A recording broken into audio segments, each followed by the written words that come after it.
Well, Dr. Tokunbo Adeliji joins us now. He's of the Professionals for Change. Good morning and thanks for joining us. Well, finally we're here and with all the results out and just about 2 states inconclusive. Let's look at the process. First, starting off with the elections of Saturday. We got all the results and I did say, well, from across boards, we had pockets of other complaints, violence. But let's start from where you voted. You voted in Lagos, isn't it?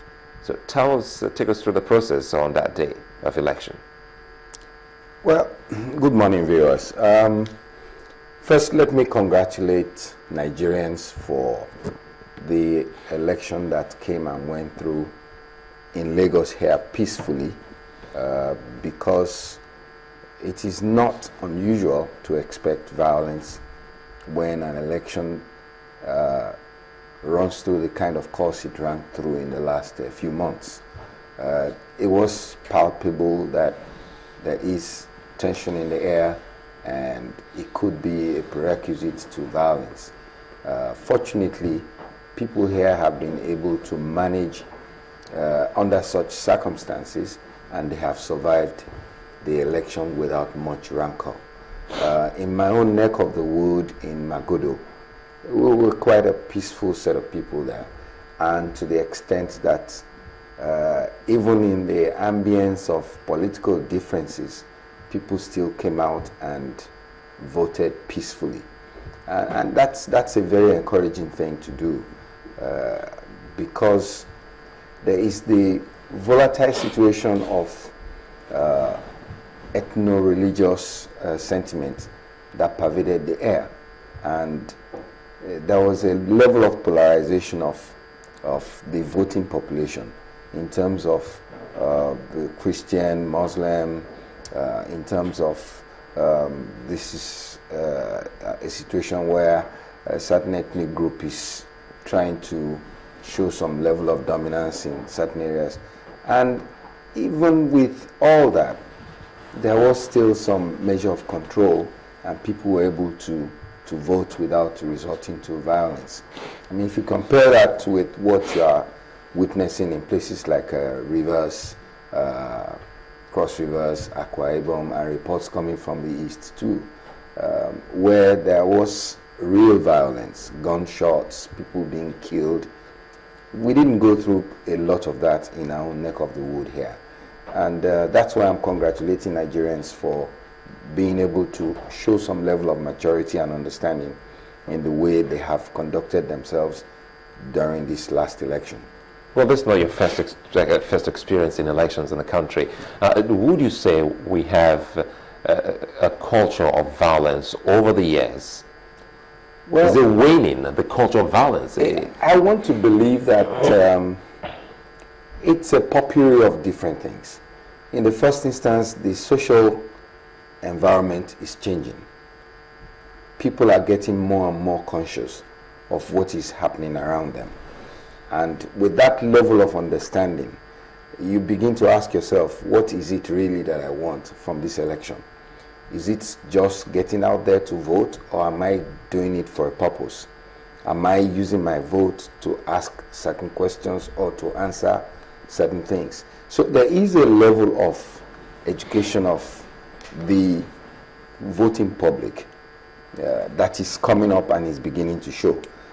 One thing that became an issue is the fact that people who are voting now want to identify with the candidates they are voting for.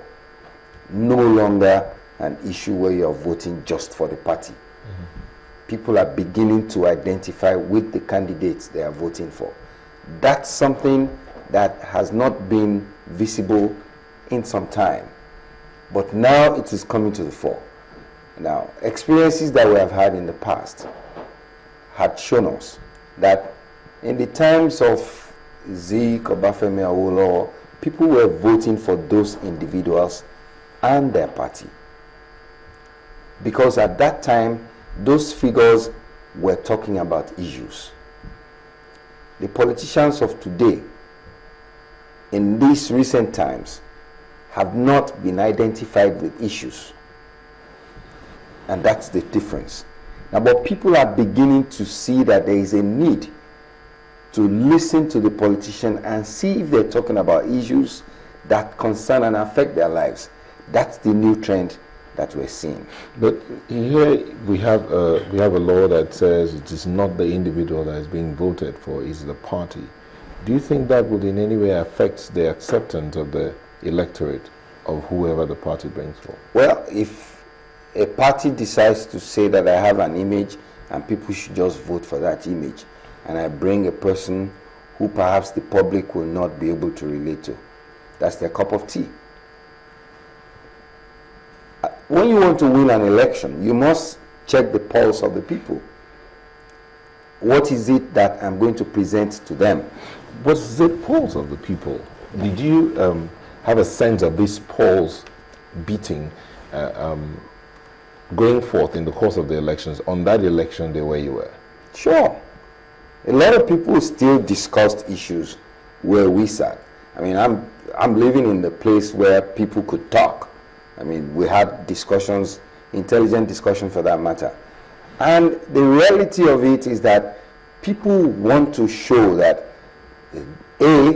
candidate A didn't do this, and candidate B is an alternative to candidate A. People came across like that. So it wasn't just an issue of, oh, candidate A is in APC, so I'm voting for him. No. Okay, but you were in well, some will say the higher brow area. Now, let's look at those who were in places like where our first guest was his constituency. Let's look at people from that angle, Oshodi or Kota Isolo area. How do you think? He talked about the fact that even on election day, some people were collecting 1,000 naira and being escorted to vote. How would that work out going forward? Should that be the trend? And how can we get it out of the way? I guess your guest nailed it on the head. There is an issue of poverty here that has pervaded society over time, and that has to be addressed. The people who are poor will always have expectation from politicians, because politicians who grow up even amongst them, once they get into public office, they leave the poor people behind. They come back in big cars. They change their area of abode. They stop living in rented apartments. They buy duplexes. And they leave the poor people behind. Now, these same politicians want to come back, and this constituency, only poor people live there. So what do? They come back with incentives. Now, woe betide the politician if he did not do something remarkable for that community. He's going to spend so much more to be able to entice them. Now, so it's a culture that has interwoven over the years, poverty and politics, political inducement. We have to break that cycle. And the only way to do that is to elevate the level in which people are living, so they begin to see themselves as being valuable members of society. You know, in trying to elevate the status or the way people live, we should also be thinking of elevating the discourse. Now, if you look at it critically, for places he talked about where someone would feel, oh, Dr. Adedeji, by the time he comes in, he's a big man, let me get what I can get now.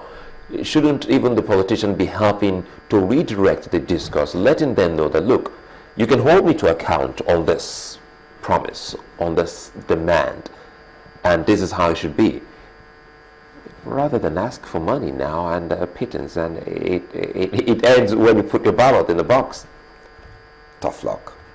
You don't give me the money, I don't vote for you, because the next time I'm going to see you is another election. That mentality has to be broken from the poor people themselves. It's not the politicians' fault. The politicians need their votes, and the only way he could reach them is to give them the inducement. Now, but there is a very smart politician that came across in this last election.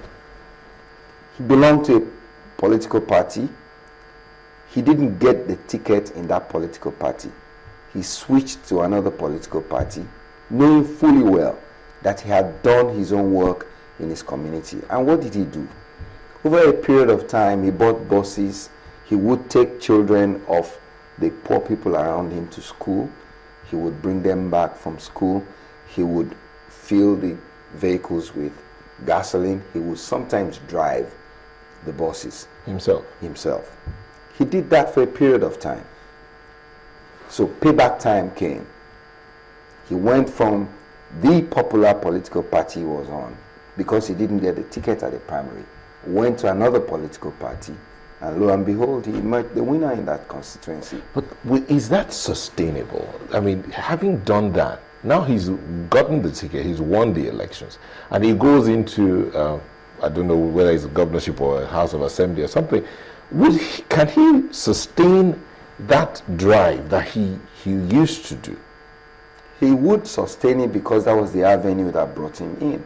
But does he know he would have to sustain that? Oh, I believe he knows. So we're talking about service delivery. Yes. So he's had the culture of giving services to the people, to his constituents, even when he never thought of going into politics. So when the time came for him, that worked.